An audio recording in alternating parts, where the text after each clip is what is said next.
fresh off the school run, sitting on the sofa. Alfie Devine. He goes to Preston North End. Highly acclaimed Tottenham graduate. If you rewind a couple of years and you look at the Spurs content creators, this is one of the players that bunny ears, you cunt, fuck off. These are one of the fucking players that they was touting that he's going to play in the first team, man. He's going to be a Tottenham great. Yeah, you're going to be a Preston North End great now, bruv. This is ridiculous, the academy, isn't it? Academy players. What they are is they're creating footballers so they can sell. They don't care. Couple of mil here, couple of mil there, couple of mil. It all adds up, doesn't it, when you're getting rid of... What was it? They got rid of 11 players off. I think they might just let the 11 player... To be honest, I don't really know, but they let 10 players go, didn't they? From the academy. I don't know whether they were sold on at fees or anything else. Nah, he's gone. It makes you wonder about a Tottenham academy, doesn't it? Whether it's really to bring players into the squad or just to build players, sell them on. Build players, sell them on. Because that's what they seem to have used this academy for now, isn't it? Building players and selling them on. Is that good for your football club? It breaks an old age tradition of what, mind you, it's been broken for ages, the old fashioned tradition of academy players coming through the ranks, isn't it? It's could say the same about a few teams, a few London teams.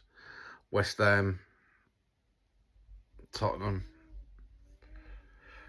You know, it's horrible. It's horrible to think that they're one of your own and they're gone. See you later.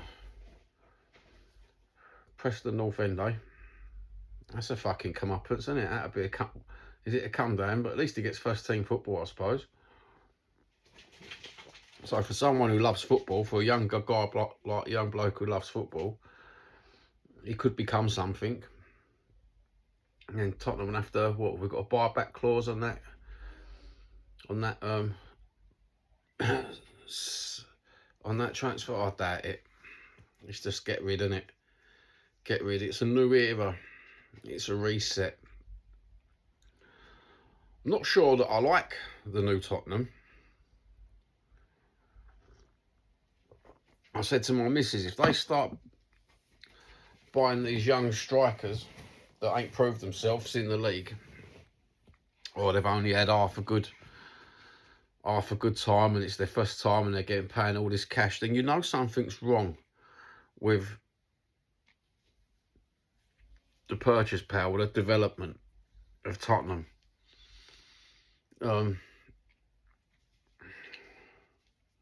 You know definitely something's wrong when you look at the purchasing. If you go by previous year's purchasing, you think to yourself, oh, it don't look too bad really. It's like it's akin to a dog breeder going out there picking puppy dogs at 6 weeks old, thinking these are, oh, I'm going to pick that one, and they're going to be the ultimate of that breed. When in reality, it don't work like that. You can pick out all these good players and chuck them in the squad. On paper, it looks fine. You know, as soon as you get them, you think, hold on, they've grown into something that I wasn't expecting. We never expected to be 17th twice, did we?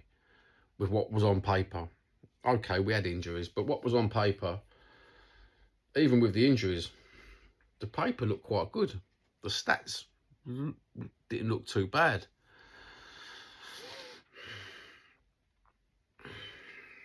But it was. What you were seeing on the pitch was not being translated, was it? The manager's translation of them players playing in certain positions was like weird. And we keep getting it with our football managers. No matter who you pick, managers play footballers in different positions, covering positions. The formation on the pitch never looks. I don't know whether you've noticed in the World Cup, right?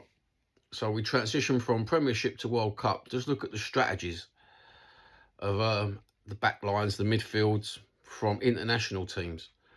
These teams, some of them, haven't played together for weeks on end, not had pre-seasons. They've just had a World Cup pre-season, but some of them have got the discipline to maintain their position on pitch. When we look at Tottenham from the last couple of years, some of the positioning, it's not been there at all.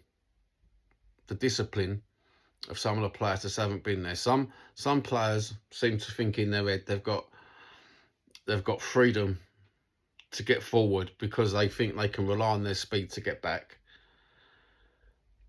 Some of the positioning of the defence has been absolutely piss poor. The midfield sometimes has been non-existent because of injuries and quality. And and the actual forward positioning.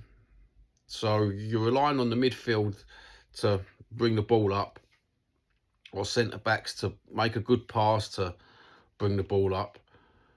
And there's just no end product at the top. At the top of that field, the last third onto the opponent's goal, absolutely nothing. In terms of quality, absolutely nothing, bruv.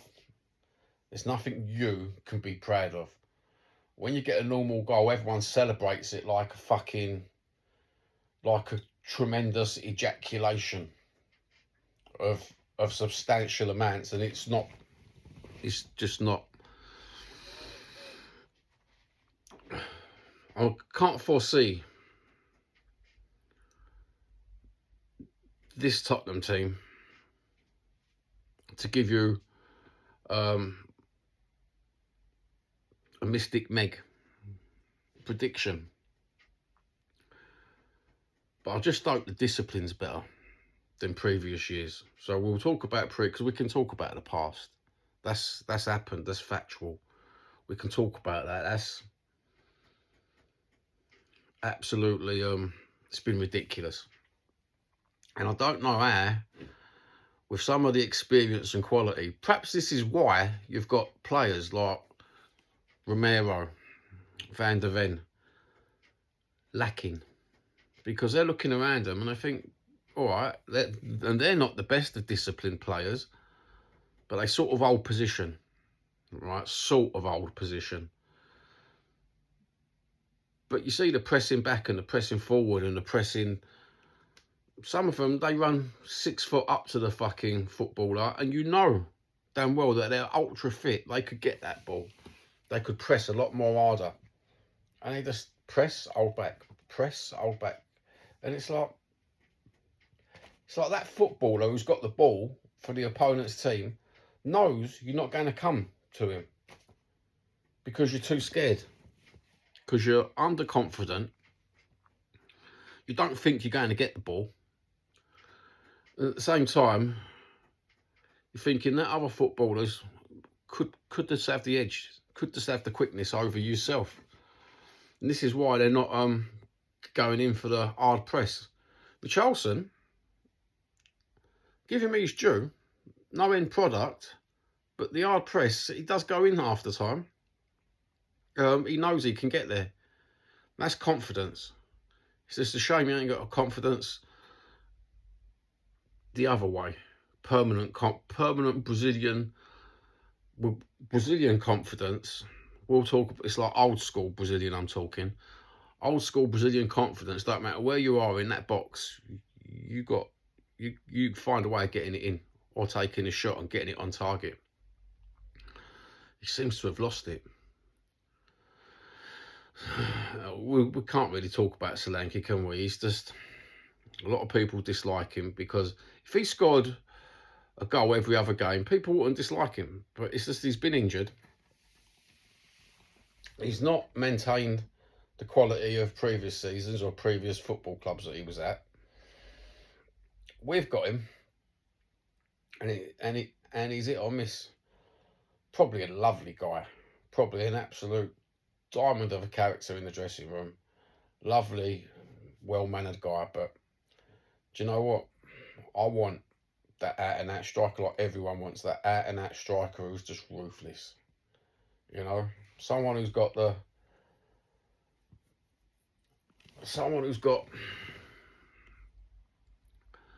Vardy, the Sheringham, the Gary Lineker, the Gaza, the Oddle, that ruthless ability just to look up, boot the ball.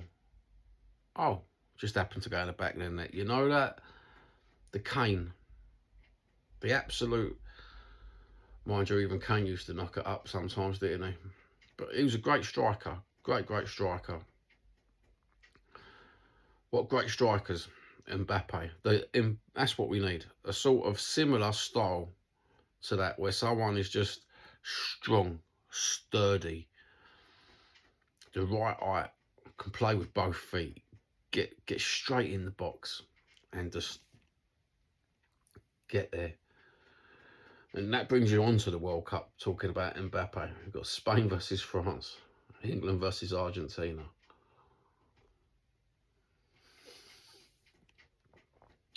I'm actually enjoying the last quarterfinals and everything else that comes with it. Spain versus France. Wow. I've watched Spain for many years. Many years. This isn't the greatest Spanish squad. It's got a way of winning games that confounds me. Absolutely confounds me. 1 minute there, it looks like blah, blah, blah, blah. They're just playing the game, and then all of a sudden, what? They've got that goal. They've unlocked it. They've got the goal. There's no way the other team can win. It's like... They did concede a goal, which seemed to knock the stuffing out of them. This is where I'm worried about France versus Spain, right? If France get a couple of goals and knock the stuffing out of them, they could come back. Have they got the ferociousness, the fortitude? Olmo, Lamine Yamal, Torres. Do you know what? I do like that Ferran geezer.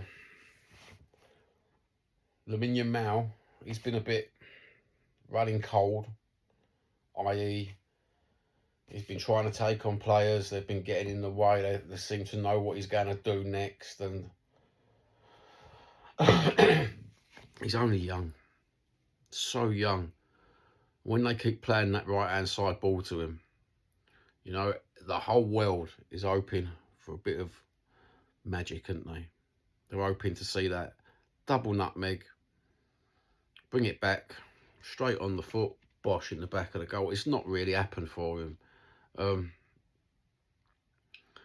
Maybe the next World Cup, maybe the French game might unlock him, might level up. You know, like when you're playing a computer game, you just level up at that certain spot that you didn't realise. Maybe, just maybe. I think it's going to be a fucking good football game. I think that's going to be one of the best football games of the World Cup. And if it ain't the best football game, it'd be one of the most boring football games. But I can't see it happening. I can't see having Mbappe on the pitch with that front lineup, Elise and everybody. I can't see that French side being anything but absolute wondrous to watch. And the Spanish side, absolutely. If they play, if Spain play at their best and France play at their best, that'd be a classic. That'd be a classic game. It leads you on to England, Argentina. We owe them. We owe them. Peter Shilton, mate. We owe Peter Shilton. We owe them one. They've got a Spurs player who I quite like for Argentina. But do you know what? Coming into this game, you're nothing. You're nothing to us. You know, that's your football team. 3 lines on the fucking shirt, bruv. This is England, mate. Just take no enemies. I do not care in the Argentina game if he gets injured. I really don't. I don't care if Dan Burn accidentally falls on Lionel Messi and gets lost in his arse cheek. I do not care. You win that game by hook or by crook. You win that game. Because we are it. Or they are it. We owe it to Argentina to thrash the bollocks off them. Absolutely. Oh, mate. Do you know what? What was it, 86? Wait a long while for this, mate. Absolutely. There's nothing I can say nice about that football game. I can't talk in the romantic terms like I did about France and Spain. Even though I'm half Spanish, yeah. So this England game means so much. It means so much to a lot of people. To the nation, it means absolutely the world, doesn't it? And to God, bruv, I wanna exorcise the ghost of Maradona. I'd love to. And then I've got this deep sinking feeling that Lionel Messi could come alive and it'd be his turn for the next. I don't think I'll be able to handle English football if it's a Lionel Messi fucking VAR incident and he gets the goal and they give it, and even though the world knows it's wrong, because it's happened in football before now. And I've got a Lionel Messi shirt. I've loved the geezer since he's first come along, mate. You know, I can remember being in Spain with the old Ronaldo,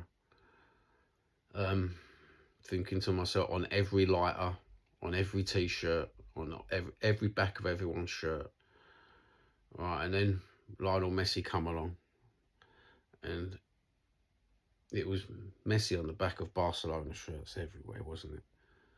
Absolutely ridiculous.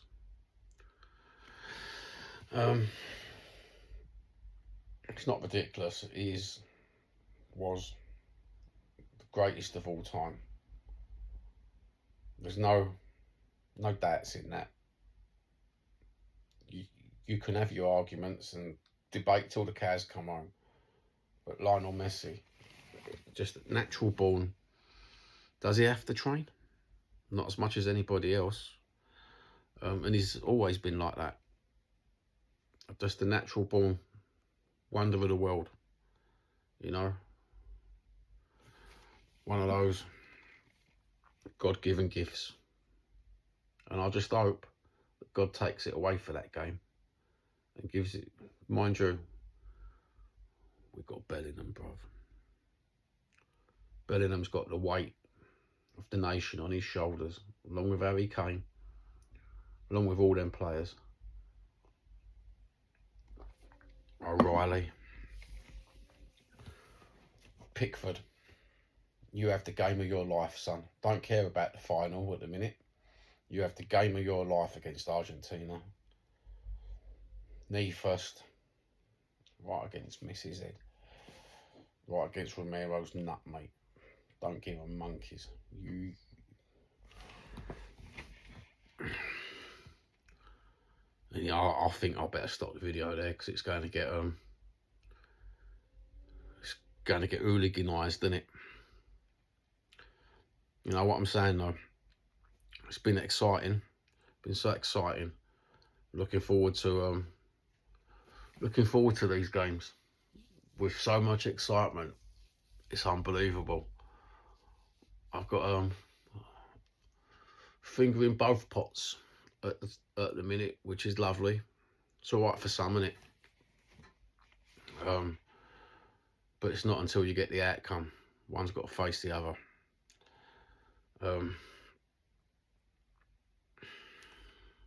Have a good one. Take care. That was me football video for today. Without getting the input, the actual YouTube and what it's become. All right, so that's the end of the football. Now we'll talk about something.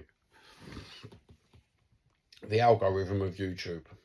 So all you people who just predominantly want to watch the football and don't care about other and what's going on in the YouTube world, right? You can turn off now, boys and girls. You've watched it for enough. But use ones who go on about the YouTube and the algorithm, and I go on about the clicks and the YouTube algorithm. Yous don't, mind you. But some of yous hate certain creators more than even I hate them. I don't hate. Very strong word, but it's a disdain, a dislike for the media in general, the ITK, the transfers. Anyway, back to the algorithm. I've noticed on my own TV, I've noticed on my mum's TV, I've noticed on my daughters and my other daughters, and I've tried it out on an Android phone as well, and all different accounts, not belonging to me, other people's. The algorithm is shit. The algorithm, if you type in Tottenham news, the other channels will say, well, we've got the algorithm. It's nothing to do with us. YouTube promotes the algorithm. Yeah, that's fair enough. I think YouTube might be a bit broken. Because what I've noticed, you're not getting any other content creation regarding Tottenham Hotspur. Now, after channels, I've got things against them all. Right, I'm a moany old 52-year-old geezer. But what I've seen lately from the algorithm in different parts of England where I've been, I've switched it on because I'm thinking location must matter with the algorithm, a different Wi-Fi, different network provider. It's not, it's giving you the same shit, the absolute same shit. And like you can have two channels that have both got the exact amount, same subs, in the thousands, same amount of views for previous videos, but yet one content creator out of them two will get picked to be promoted. It's like a lottery. Whoever wins the lottery gets the most promotion, which I don't think is fair one bit. I've tried to fuck the YouTube over. I'm not being fitted in the algorithm. I don't care no more. I really do not care. I'll sit there, I'll just be bored with my guitar. I will put on a driving video. I will change the genre. So when I upload, you can pick entertainment, comedy, how to, travel, tourism. You can pick all these sorts of things, right? To put your video into a category, and there's sport at the bottom. Yeah, I'll stay away from that sport bit at the minute, because do you know what? It's not sport. Sports sportsmanship and fair play. YouTube isn't. So all these little content creators that are feeding the big content creators, oh, we'll go on that show, we'll go on that show. I think it's detrimental to all their channels to keep going on people's shows. It might feed your ego, right? Because you're on TV and look, there's 1,000 people watching me. They're watching you, not on your show, on someone else's show. So what happens is, because there ain't 10 Spurs channels on, or there ain't 5 Spurs channels on, independent of each other at the same sort of time, that person is getting all the fucking algorithm. And at the same time, there might be another channel who's got the same amount of subs, but it's not going to promote them, because it's like a lottery. It's weird, the algorithm. When you think you realise the algorithm, like a lot of these football content creators do, the bunny ears again, you can't. You can't. YouTube's hit and miss, absolutely hit and miss. That's enough of that moan. Just thought I'd tell you. I don't know if you took any notice of it. I don't even know if it fucking made sense. If it did make sense, then you'll probably understand. Probably content creators would make a bit more sense of it than a normal, average, everyday Joe viewer. But anyway, God bless.